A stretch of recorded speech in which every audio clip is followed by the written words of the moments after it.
माँ सरस्वती के चरणों में सादर नमन करते हुए इस वीडियो को प्रारंभ कर रही हूँ। पिछले वीडियो में मैंने आपको एक्लेम्पसिया के लक्षण और संकेत के बारे में विस्तार से बताया था। आज इस वीडियो में आपको बताऊंगी कि एक्लेम्पसिया की स्थिति में गर्भवती माता को दौरे पड़ने लगते हैं, फिट्स आने लगते हैं। तो ये फिट्स आने के जो स्टेजेज हैं, अवस्थाएं हैं, वो कौन कौन सी अवस्थाएं हैं, इसके बारे में आज हम विस्तार से पढ़ेंगे। प्यारे बच्चे, एक्लेम्पसिया जो कि प्री एक्लेम्पसिया का ही बिगड़ा हुआ रूप है, खराब स्थिति है, जिसके कारण मातृ शिशु मृत्यु दर बढ़ जाती है। गर्भस्थ शिशु का डेथ माँ के कोख में ही हो जाता है। माता को दौरे पड़ने लगते हैं। तो इसकी 4 अवस्थाएं हैं, दौरा पड़ने की 4 अवस्थाएं। इन 4 अवस्थाओं को आप जानिए। परीक्षा की दृष्टि से एक्लेम्पसिया और प्री एक्लेम्पसिया बहुत ही महत्वपूर्ण है। तो जो बच्चे मातृ शिशु कल्याण पढ़ रहे हैं और जिनका एग्जामिनेशन अभी बाकी है, वो तो इसे अच्छी तरीके से पढ़ लें। तो आज मैं इस टॉपिक को बिंदु दर बिंदु, पॉइंट टू पॉइंट क्लियर करूँगी, तो आप ध्यान से मेरी बातों को सुनना। तो पहला स्थिति जो होता है दौरा पड़ने का एक्लेम्पसिया में, वो होता है पूर्व सूचक अवस्था। सूचना देता है, पूर्व सूचना कि दौरा पड़ने जा रहा है। कोई भी चीज़ होती है तो अलार्म पहले बजता है कि नहीं बजता है? अलार्म पहले बजता है। तो यहाँ भी पूर्व सूचक अवस्था पहले होता है। इसका जो ड्यूरेशन होता है, जो पीरियड होती है, जो अवधि होता है, वो 25 से 30 सेकेंड। कितनी अवधि होती है? 25 से 30 सेकेंड। अगर कॉम्पिटिटिव टेस्ट होगा, इससे पूछा जा सकता है कि पूर्व सूचक अवस्था में अवधि कितना होता है। प्री मॉनिटरी स्टेज जिसको हम कह सकते हैं, जिसका अवधि है, जिसका काल है, जिसका समय है, ये होता है 25 से 30 सेकेंड। इस स्थिति में गर्भवती माता को क्या होगा? आंखों के आगे धुंधला दिखाई पड़ने लगेगा। कोई वस्तु उसको साफ दिखाई नहीं पड़ेगी, धुंधला धुंधला दिखाई पड़ेगा। फिर दूसरी स्थिति में क्या होगा? आंखों के आगे बिजली कौंधने जैसी परिस्थिति होगी। उसको ऐसा अनुभव होगा कि बिजली कौंध रहा है। बिजली जब कौंधता है, बिजली की जब चमक होती है, तो हम लोगों से छुपा हुआ नहीं है। हम लोग बड़े हैं, बिजली को कौंधते हुए देखते हैं। तो वही स्थिति जब फिट्स आने के होते हैं गर्भवती स्त्री को, तो आंखों के आगे उसका धुंधलापन छा जाता है।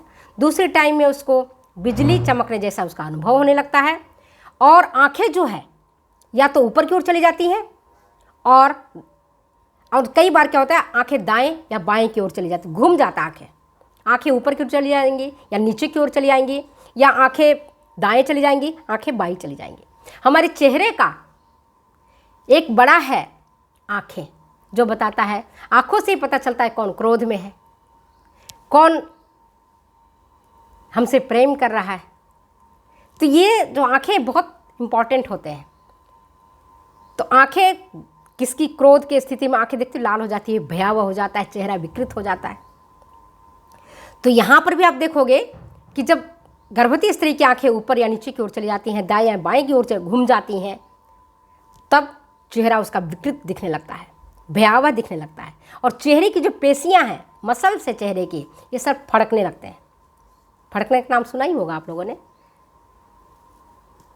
कभी दायां अंग फड़कता है, कभी बायां अंग फड़कता है। हम कहते हैं बायां अंग फड़कता है तो हमें फ़ायदा होगा, दायां अंग फड़कता है तो हमें नुकसान होगा, ऐसा कहते हैं ना। तो चेहरे की पेशियां भी फड़कने लगती हैं। दूसरा स्थिति आता है, ये पहली स्थिति में ये चीज़ें हुई। पहली स्थिति में क्या हुआ? सब आँखों से संबंधित है, और चेहरे से इतना ही, ये वाली पोर्शन ही ज़्यादा उसका प्रभावित हो रहा है।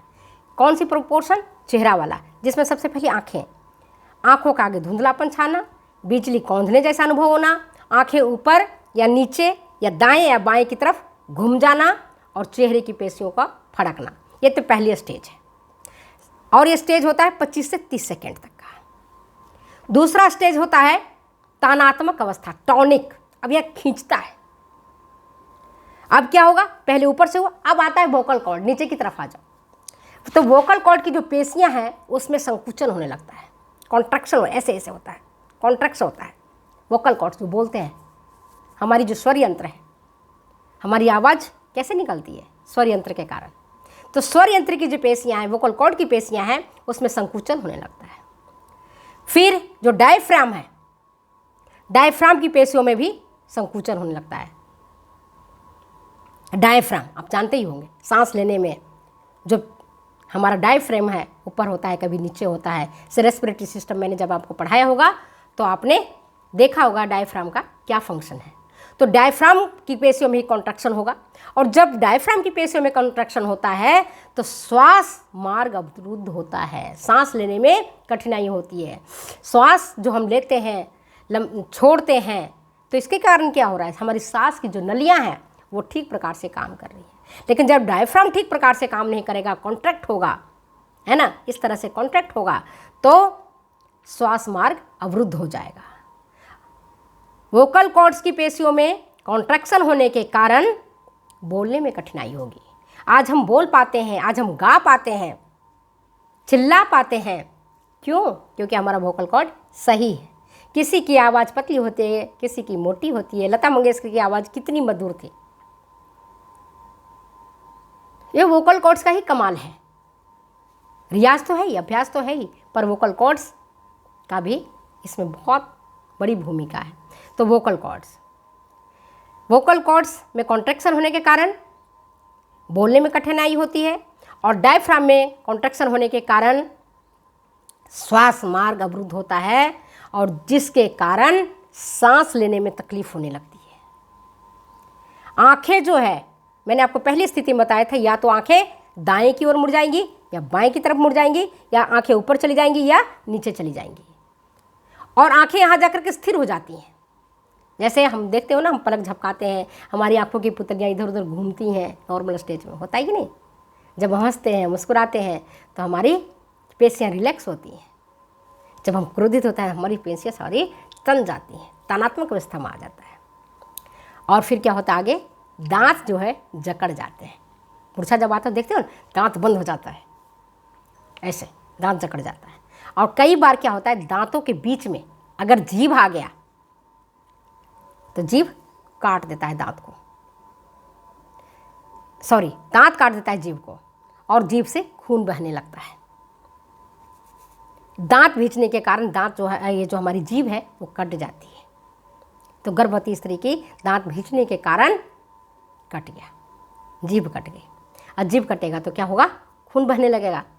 और ये तो हुआ दूसरी अवस्था। पहली अवस्था कैसे याद रखोगे? आँखों से शुरू होता है। दूसरी अवस्था पहली अवस्था आँखों और चेहरों से, इतना ही एक्लेम्प्सिया में ये वाली पोर्शन को याद रखना। सेकेंड वाला इतना दूर याद रखना, ये वाली वोकल कॉर्ड्स डायफ्राम तक का। तीसरी अवस्था में क्या होता है, जिसको हम क्लोनिक स्टेज बोलते हैं, यह अवस्था 1 से 4 मिनट का होता है। यह अवस्था कितना होता है? 1 से 4 मिनट का। इस स्थिति में होता कि अब जो हाथ पैरों की पेशियां हैं, इनमें बहुत ज़्यादा ऐंठन होने लगता है। कई बार आप देखे हो, जिसको फिट्स आते हैं तो हाथ को ऐसे ऐसे पूरा देह को इधर इधर ऐसे वैसे इस तरह से अपना ऐंठता है, घुमाता है, जिसको हम शब्दों में वर्णन नहीं कर सकते। देखोगे तो आपको, हमें तो डर लगने लगता है। मैं कई बार देखती हूँ जिसको फिट्स आने लगते हैं, जिसको मूर्छा आता है, तो उसको मैं देखती हूँ तो मुझे डर लगने लगता है, मैं देख नहीं पाती हूँ। तो उनकी पेशियों में तीव्र ऐंठन होने लगती है, पेशियाँ मरोड़ खाने लगती हैं, और इस स्थिति में बेचैनी बढ़ जाती है। मुंह से, गर्भवती जो स्त्री है उसके मुंह से झाग निकलने लगता है। झाग निकलता है मुंह से, साबुन के फेन की तरह। झाग तो देखे ही होंगे आप लोग, साबुन का फेन जब बनाते हैं तो झाग होता है, उस तरह का मुंह से झाग निकलता है। और जीभ जब कट जाता है तो लार के साथ मिलकर के खून बाहर निकलने लगता है मुंह से। इस स्थिति में तो बहुत भयावना चेहरा उसका हो जाता है, गर्भवती माता का। डर लगने लगता है देख करके। चेहरा बिल्कुल लाल हो जाता है, मुंह से झाग निकलने लगा है, खून बहने लगा है, चेहरा लाल हो गया है, और बहुत चेहरा डरावना लगने लगता है। अब उस स्थिति में ब्लड प्रेशर काफ़ी बढ़ जाता है। 150 160 जो पहले था वो बढ़ करके 180/200, मतलब सिस्टोलिक भी बढ़ गया और डायस्टोलिक ब्लड प्रेशर भी बढ़ जाता है, बहुत ज़्यादा हो जाता है। मतलब 180 से 200 मिलीमीटर मरकरी ऊपर का और नीचे वाला 100 टू 110 मिलीमीटर मरकरी हो जाता है। तो ब्लड प्रेशर जब बहुत ज़्यादा हो जाएगा तो ऐसी स्थिति में बहुत चांसेज है कि जो गर्भस्थ शिशु है उसको ऑक्सीजन ना मिले, और जब उसको ऑक्सीजन नहीं मिलेगा तो गर्भस्थ शिशु का गर्भ में ही बच्चे का डेथ हो जाएगा। हाई ब्लड प्रेशर होने से ब्रेन हेमरेज हो जाएगा। नाड़ी गति, पल्स रेट उसका 120 प्रति मिनट हो जाता है। ये तो उसका हुआ तीसरी स्थिति। अब चौथी स्थिति क्या होता है? पहली स्थिति तो आपने देख लिया, पूर्व सूचक अवस्था जो सूचना दे रहा है।